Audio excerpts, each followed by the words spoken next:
been a business journalist for nigh on 40 years, God help me. And in that time, I have personally interviewed 100, 200 founders, and I've assigned other writers to interview maybe 1,000 more. And when you talk to that many founders, you start to see a pattern. Some startup founders are destined to remain startup founders. They like launching companies, they're not builders, and that's fine. But there are other founders who grow with their company, who are willing to transform themselves as their company gets larger and has more employees and more revenues and more impact. That is a personal as well as a corporate journey, and that's what I want to talk about today. But first, by way of introduction, let me talk a little bit about my personal journey of my own. I started for the first couple of decades of my career covering business with a financial lens. So I wrote about personal finance and Wall Street, and I covered the people who worked in that world, who were very smart, exceedingly well-dressed, maybe given a little to smugness, and all, with very few exceptions, grossly overpaid.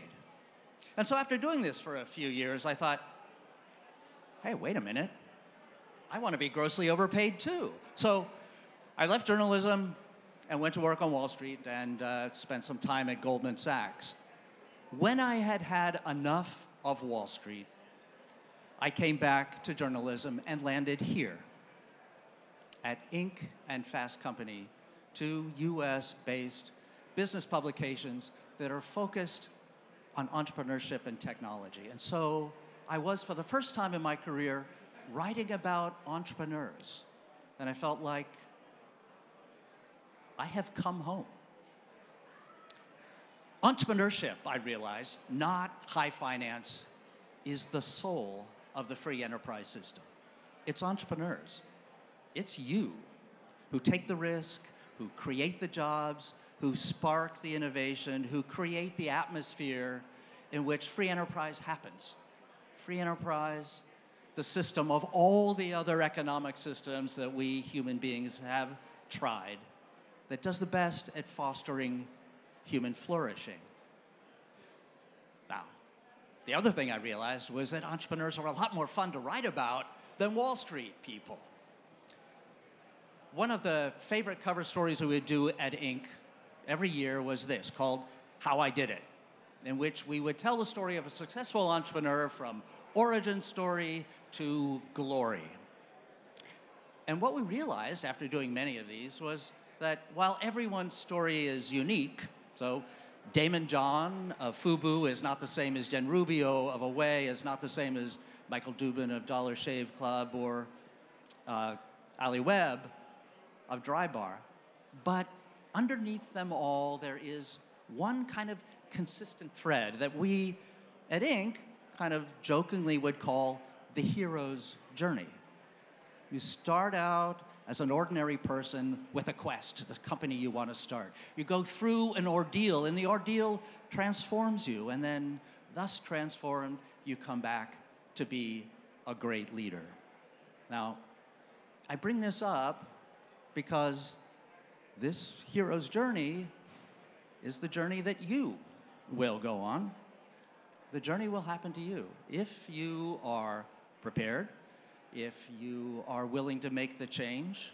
Then you will end up doing a very different job from what you signed up for. Now, how do I know that? Every year at Inc., we would try to identify the 5,000 fastest growing companies in America. And then once we identified the companies, we would ask the founder why they started the company. And the reasons they gave us are reasons that you probably can identify with. They had an idea, a vision, and they just had to give it a try. Or they wanted to be their own boss. And 10% wanted to be entrepreneurs because they thought being an entrepreneur was cool. Now, what they did not say, and what no one said ever, is that I started a company because I like firing people. Or I started a company because I would like to make my mistakes in public, where everyone can talk about them endlessly on the Slack channel. Or I started my company because I really like taking responsibility for other people's families' finances. And they didn't say that I like starting a company because I like living under the constant shadow of failure. No one says that. You're not saying that. But if you want to go from that, I have a vision and I want to see it happen, to being the leader of a consequential company, that's the ordeal. That's what you signed up for, like it or not. So that is the journey that I want to talk about today. And to prepare for this talk, I looked at the personal journeys of 4 entrepreneurs that I met at Inc. and Fast Company and that I admire. And I took from them one revelation that they had along the way. I'm calling it a postcard from their journey. So the first postcard is from Phil Libin, the founder of Evernote. Like a lot of founders at the very beginning, Phil Libin did everything at Evernote. He wrote the code, he approved the UX, he did the marketing, he sold the product, and he was pretty good at it. So the company grew, and he hired people who were better than him at that. Now, I don't know any entrepreneur, I've never met any entrepreneur, I doubt they exist, who relishes the idea of turning over their baby to people who are better at running it than they are. And for Libin, this was especially hard to stomach because he was pretty good at things. But the truth is that it's not your job to be the best coder, marketer, salesperson, UX engineer. It's your job to hire those people. But like I said, this was a hard revelation for Libin. I know that because he wrote a column for Inc. in which he talked about what it was like for him. And in this column, he detailed, person by person, all of those people who are now better at the company than he was at doing the things he liked. And then he wrote, you see where all this is headed, don't you? Of all the people at the company, the least qualified person to work here, is me. Please don't tell my board. Postcard number 2 comes from Ben Chestnut, who was the founder of MailChimp. Now, like a lot of tech founders, Chestnut saw himself as a disruptor, a rebel, a captain of a pirate ship. And that worked fine as the company grew, but as he acquired more employees, it didn't work quite so well. And this all came to a head at his first full-size town hall with about 200 employees. As was the habit at that time at MailChimp, there was no explanation, no agenda for what the town hall would be. The employees were brought in and told to silence their phone with no explanation. And Chestnut walks in as the pirate leader he imagined he was. One of his employees says, "What's the long-term vision for this company?" And filling into his pirate captain mode, he said, "We don't need no stinking long-term vision."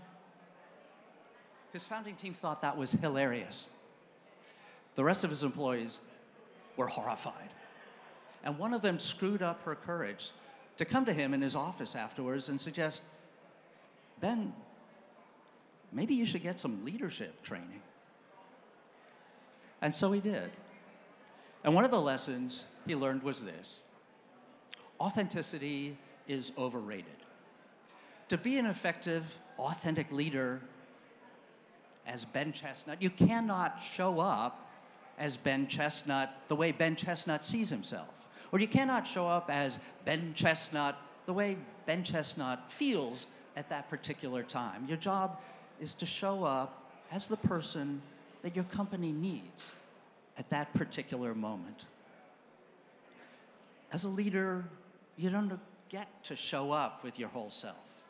there's a lot of baggage that you're going to acquire on the way from founder to leader.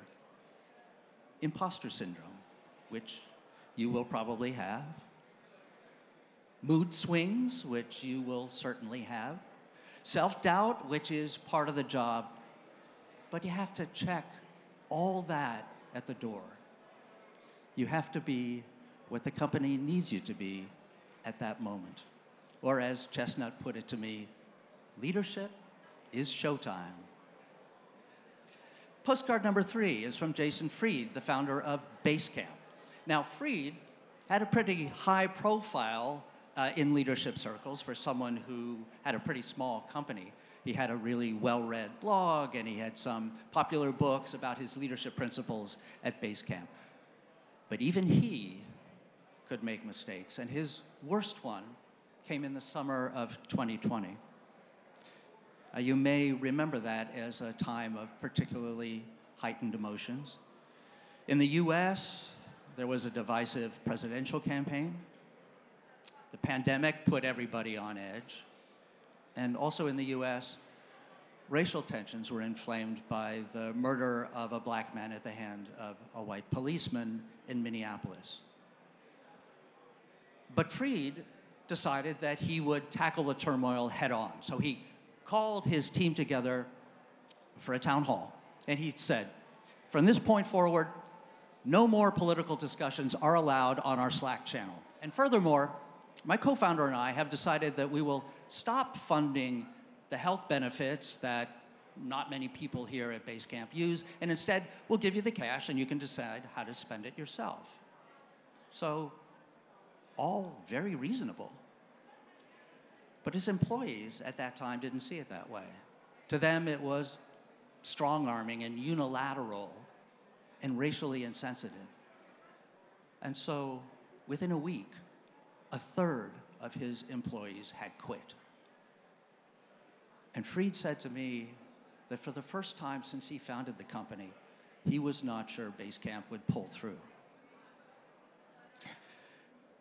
Now, his miscalculation was to assume that what he meant to say was what came across. He knew what he meant to say, and he meant to say, look, let's put our political differences aside and come back to work together. And furthermore, we're going to give you more power over the spending on your health benefits. But what his employees heard was, we're cutting your health benefits and we're squelching any conversation about racial equality. And it nearly cost him this company. Now, even when the topic is not as explosive as these topics were then, communications from a leader is a very delicate art form. Everything you do as a leader is a kind of communication. You give an order, it's taken as an order. You make a joke, it's taken as an order. You mutter something on your breath, it's taken as an order. Your silences are plumbed for meaning. Your very facial expression becomes, in some employees' mind, a window onto the financial health of the company. Hey, look, he's frowning. We must be about to go bankrupt. All you can do is repeat, repeat, repeat, repeat until you think it is so painfully obvious what you mean. And then you should ask your employees what they heard. Because what matters is not what you meant to say, but what they heard. You're the expert on what you meant. They're the experts on what they heard. And that's all that matters. Postcard number 4 comes from Chip Conley, the founder of Joie de Vivre Hotels and a strategic advisor to the CEO of Airbnb, Brian Chesky. Conley basically burned out as the CEO of Joie de Vivre, but he got a second bite at the leadership apple when Brian Chesky of Airbnb asked him to come to the company as a strategic advisor and as a coach to the leadership team. Conley was old enough to be the father of most of the people on the leadership team there, but he accepted. And what he discovered when he got there was that maybe because of the age difference, he had a big advantage in emotional intelligence over the people on the leadership team. They were largely engineers. They were get shit done kind of people. And they didn't pay any attention to the corporate culture. Well, what happens when you don't try to have an intentional culture at a company is that one arises anyway, like weeds. And what had arisen at Airbnb was a kind of toxic culture with a lot of rivalry between departments, diminishing trust between employees. And so Conley decided to act to change the culture and rebuild it around respect. And the way he decided to operationalize that decision was to focus on a couple simple behaviors. Answer your emails within 24 hours. Show up to meetings on time. Give feedback promptly.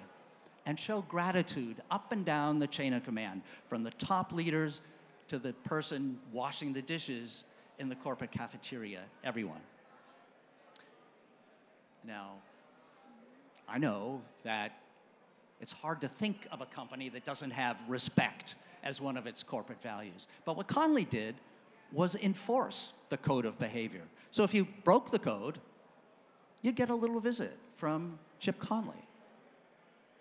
At how many companies does that happen? Most of the time, if you get a visit from senior leadership, it's because you missed your revenue targets. So what does that say about what matters to leadership?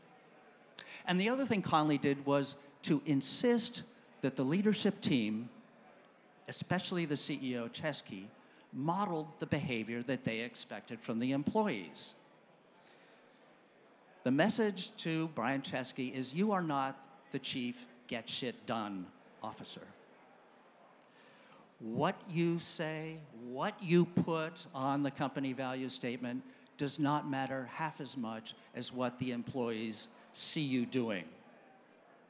So, like it or not, that's what you have to pay attention to. Your job as leader is the chief emotions officer.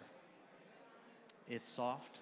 It's not what you signed up for studying computer science in college, but it's the job. Like it or not, welcome to leadership. Now let's review. To make your company grow, you have to grow. This is a personal journey. There are no exceptions. There's no way around this. The skills that got you to this point will not be the ones that take you to the leadership of a growing company. You have to leave behind the things that you may treasure most. You have to give up being the best. Your job is to empower those who are better than you. Forget being yourself. No one cares. You have to be the person the company needs you to be at any given moment. It doesn't matter what you meant. What matters is what they heard you say, or more important, what they saw you do. And finally, give up getting shit done. Build culture. Be the chief emotions officer. Look, as entrepreneur, it's your vision. You took the risk. You're driving this ship. It is only natural that you think the job is about you. But if you're going to make that transition to leader, you have to recognize the job is not about you. The job is about them. And when you realize that, when you feel that in your bones, when that's the bright light by which you make your decisions as a leader, then you're ready to lead. Thank you.